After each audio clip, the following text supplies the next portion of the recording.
Hello, I'm Peter Herbert from Insight Training, and welcome to February 2025's short CPD training video, which is this month going to look at systems and controls back to basics.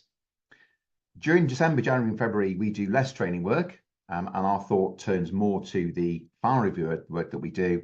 I've looked at lots of files over the last couple of months, and I think systems and controls is an area that firms do quite often struggle with.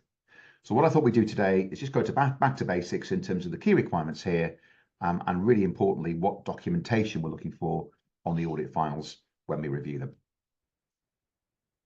Now, first up, just worth remembering that the systems and controls work that you do is very much part of the planning stage of the audit and therefore very much part of your risk assessments. Now, I appreciate in the real world where perhaps clients aren't very good at providing you with information timely, that it can be quite challenging to get planning done as a discrete phase of the audit, and perhaps the planning and the doing very much kind of get merged together as one. But ideally, the planning will be done before you start on the field work, and the systems and controls work will very much form part of that planning and very much form part of your risk assessments. And yeah, if you're of the view that in a particular area, the systems and controls don't look like they fit for purpose, that might increase your perception of risk in that area and therefore lead you to do more work, more substantive testing. Where you are of the view that systems and controls are really, really good, you might actually even look to go down the controls-based testing route to test and rely on those controls to do less substantive work. That's not a common approach of many. We will talk about that briefly toward the end of this session, but the really important thing is to get the basic work done in the right time frame and remember that it very much forms part of your overall risk assessment. Now, there are various aspects to the system of internal control. Remember that the control environment is really key. So if the tone at the top, if the high level control culture is right, that provides a very good breeding ground for good internal controls at the detailed level in terms of the transaction cycles. And that's, of course, a very important part of the process. Nonetheless, I think in terms of the bits that people do struggle with and the bits that I think that people really are keen to really understand the requirements in relation to, it tends to be more about the details around the information processing and communication and the control activities. And yeah, this is very much based on the requirements of ISO 315. I guess fundamentally for many firms, there'll be the sales cycle work, there'll be the purchases cycle work, there'll be the wages cycle work. What I want to try and articulate, if I can here, is what the various steps are, what the expectation would be from a firm, even when you're adopting a wholly substantive approach, and really importantly, the key tips and traps in terms of what you document on the file. Now, I've always thought about systems and controls really in terms of 4 steps. So first of all, understand the systems and controls. Step 2, obtain evidence of implementation. Step 3, assess design. And then step 4, consider planning and performing tests of control. Now, in terms of the first step, yeah, as I said a minute ago, I suppose for many firms, there might be some sales cycle work, some purchases cycle work, some payroll cycle work. And I think certainly for us as reviewers in perhaps getting a handle on what's going on in the client organization, we're very keen to have a look at what systems notes there are. Sometimes systems notes are very, very basic and lack really any sort of detail. Yes, we can talk about the benefits of perhaps doing systems notes in a flowchart based approach, perhaps compared to a narrative notes based approach. But as long as there's enough detail to give us a little bit of a handle of what's going on, that I think from a review point of view, gives us a really good start point. From my side as a reviewer, I would say the key thing to be thinking about in terms of the key tips and traps at that step 1, do think about the important aspects of the system and the controls kind of as 2 separate things. So very important to understand the document flow, but really important to understand the really important controls, the key checks and balances that the client's got in place to make sure that things are right. And differentiating those 2, I think, is a very important thing to do, and that's often missed. Think also perhaps from the point of view of the audit you're about to embark on, what are the key audit assertions, and have you actually identified relevant controls in relation to those assertions? From a directional testing point of view, of course, we very often, don't we, focus on the importance of completeness or understatement of sales. As a reviewer, therefore, I'm often looking for a control to make sure everything gets billed. But from an audit file point of view, that very often goes missing. So try and think about the key things that you focus on from an audit perspective, and do the all-important internal controls, do they deal with those aspects? Something, again, I've found very much in recent sort of months when I've been doing reviews, sometimes goes missing, is an important chunk of the system, which actually is very integral to the audit work that you do. So I've reviewed quite a few files recently, which are construction contract companies, so long-term contract companies, or maybe getting involved in construction contracts activity that kind of straddles the year end, that creates lots of challenges from an accounting point of view, but very often from a client organization point of view, that whole construct on contract activity is all recorded on one master spreadsheet. And that master spreadsheet will flip out the sales figures, it'll flip out the debtors figures, it'll flip out deferred income, it'll flip out accrued income, it'll flip out costs, it'll flip out all sorts of information, and that will be very much front and central as far as the audit work is concerned. Sometimes when you're looking at the systems notes, no reference is made at all to that all-important client schedule.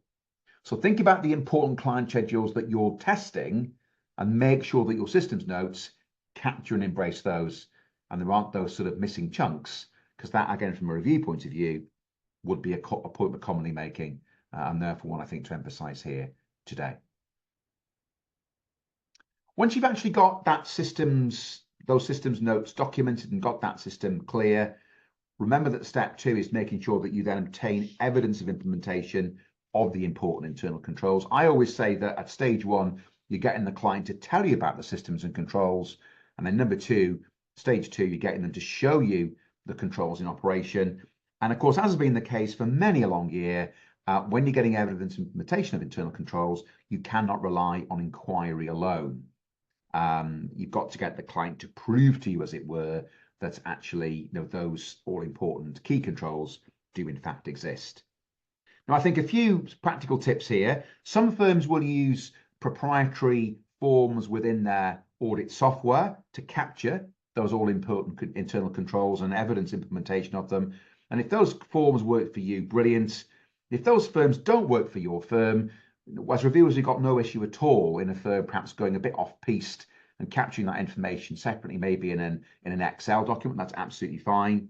I think also when it comes to the important controls that you're looking to get evidence of implementation of, remember to be selective.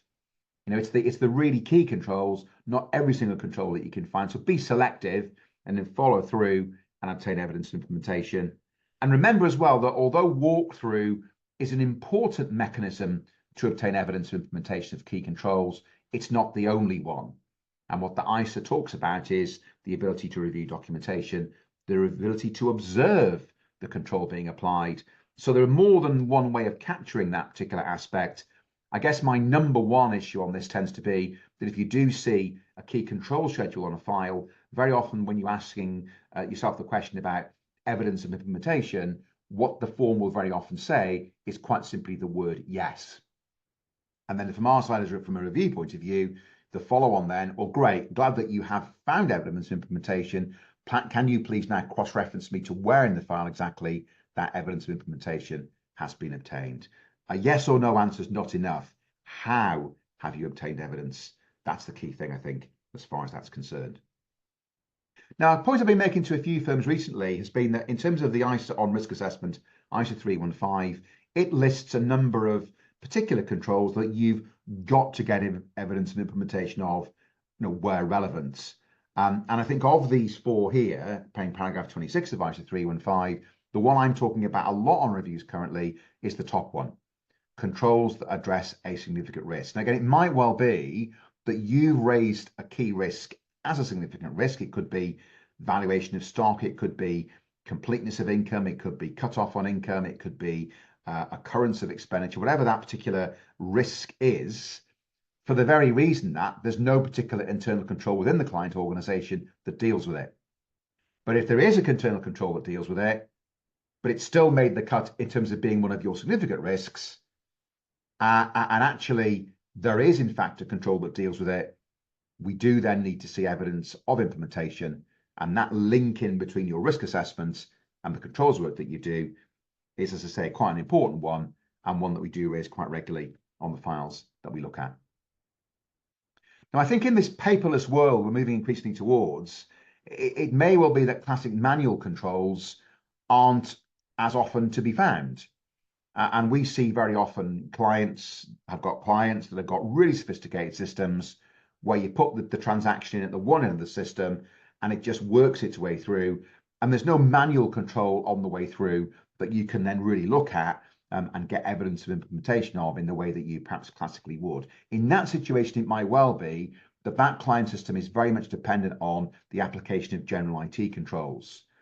And again, remember that if you are of the view that the general IT controls are really pivotal to the integrity and completeness of information in the client accounting system, fine, that could be your key control. But it's equally important, if that is key, to evidence implementation in the same way that you would if it was a manual control, and not relying on inquiry alone, not taking the client's word for it.